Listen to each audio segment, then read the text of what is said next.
this is why Pete Rose isn't in the Hall of Fame, and he was a legend.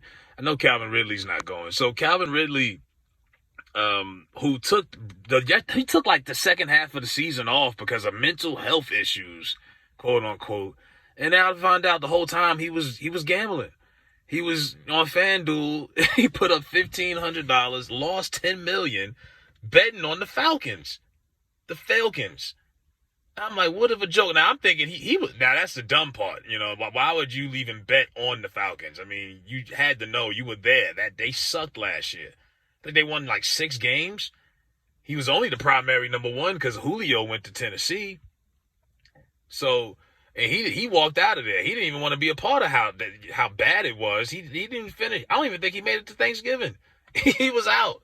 So, I just, but the punishment for this though is just a little harsh. And he even said it himself, like, damn, I get a year.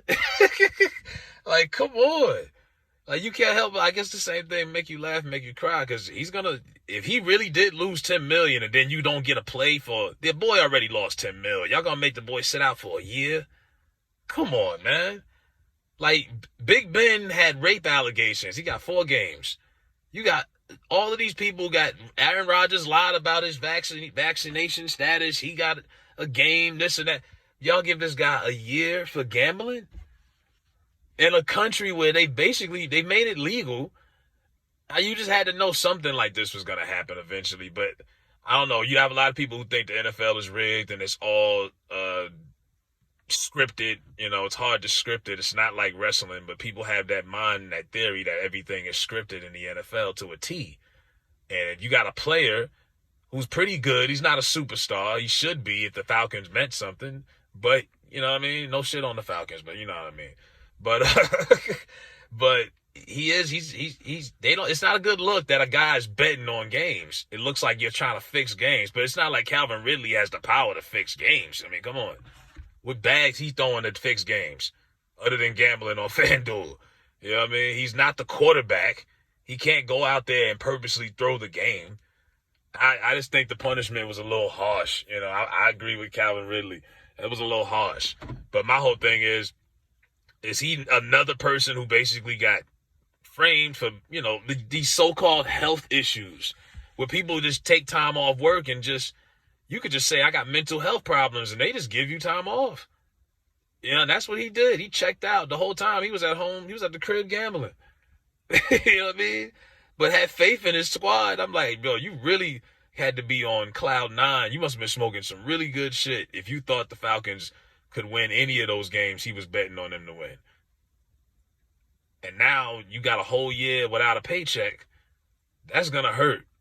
You know what I mean? You can laugh at it right now, but that's going to hurt. Hopefully he appeals it and they can minimize some of the suspension. I don't know, something. I don't think a year is that serious.